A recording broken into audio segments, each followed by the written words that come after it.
Is your belief in God truly your own, or something you inherited without question? This video explores whether faith is a deep human need or a timeless reality. Backed by psychology, philosophy, and spiritual insight from major religions, we break it down in a way that speaks to the American soul. If you've ever questioned belief, this is for you. Welcome to Curious Access. Is belief in God something we're born needing, or something greater that truly exists beyond us? In this video, we dive deep into how major religions, cultural upbringing, and human psychology shape our faith.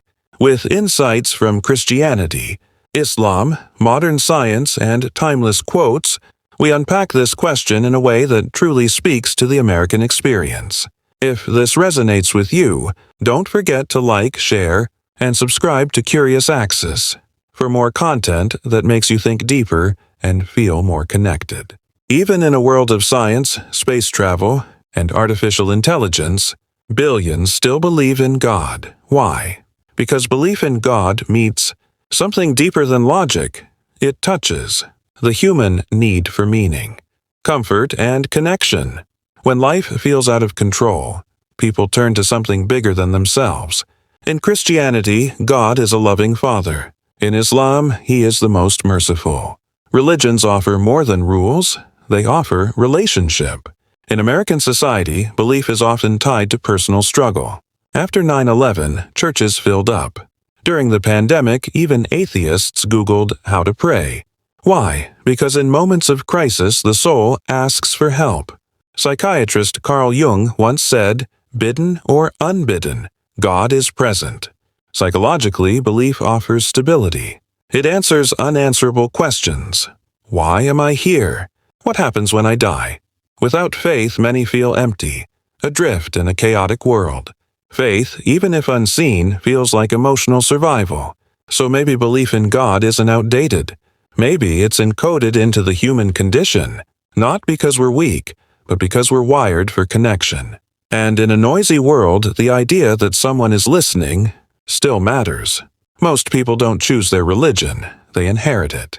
A child born in Texas is likely to be Christian. A child born in Pakistan is likely to be Muslim. Belief, in many cases, is geography with a halo. As biologist Richard Dawkins said, most people believe in the God their parents believed in. From an early age, we're shaped by Sunday school, family prayers, and cultural holidays.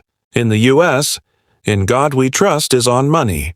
"Under God" is in the Pledge of Allegiance. Christmas isn't just religious, it's national. But does growing up around belief mean it's true, or just familiar? Psychologically, humans are wired to trust what they're told as children. It helps us survive.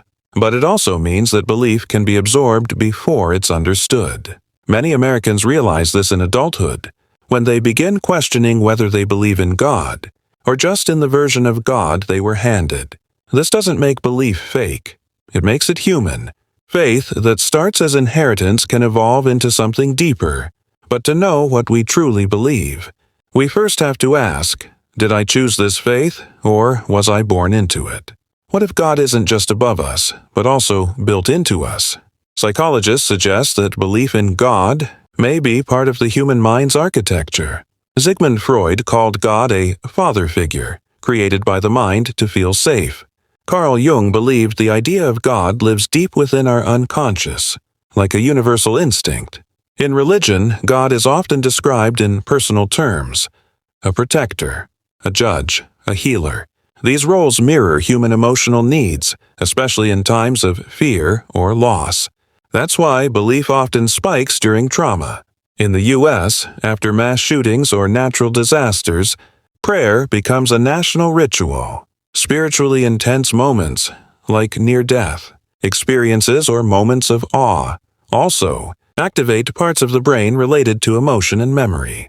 Neuroscientists have found that prayer and meditation calm the nervous system, reducing anxiety and increasing feelings of connection. So, is God a psychological coping tool? Maybe partly. But that doesn't make him less real to believers. As one priest once said, God might live in heaven, but he also rents space in the human heart. Maybe the mind created God, or maybe the mind was designed to find him. Either way, the blueprint is there. What if belief in God isn't just psychological, but actually points to something real? Beyond trauma, tradition, and brain chemistry, many still ask, what if God exists? Not because we need him, but because he is. Philosophers call this the cosmological argument, the idea that everything that begins must have a cause. The universe had a beginning. So, what caused it? Religion answers, God. Whether it's the Christian Creator, the Islamic Al-Khaliq, or the Jewish Adonai, these names describe not just comfort, but ultimate origin. C.S. Lewis once said, "Creatures are not born with desires, unless satisfaction for those desires exists. We hunger because food exists. We thirst because water exists. So if we desire God, could that point to his reality?" Even outside religion, people have profound spiritual experiences, visions, moments of peace, overwhelming beauty. These don't feel like illusions. They feel like contact. In a secular America, truth often means facts and data.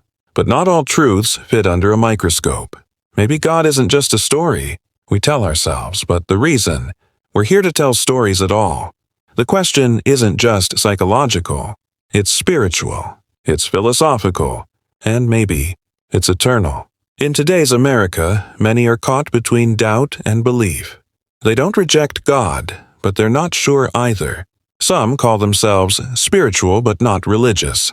Others walk away from religion, yet still light a candle, say a prayer, or stare at the stars in quiet wonder. The truth is, we may never have proof of God the way we have proof of gravity. But maybe faith doesn't require certainty, just openness. As Catholic monk Thomas Merton once wrote, "Faith is not the suppression of doubt. It is the overcoming of doubt." Psychologically, belief gives us hope. Spiritually, it gives us purpose. Even when we question, the longing remains. And maybe that longing is the answer.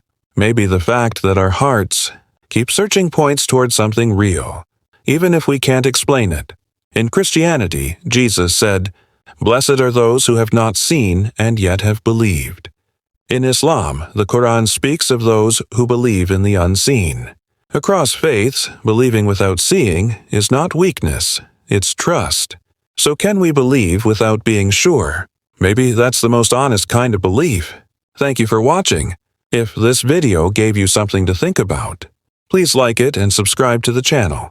Your support helps us explore more questions that truly matter.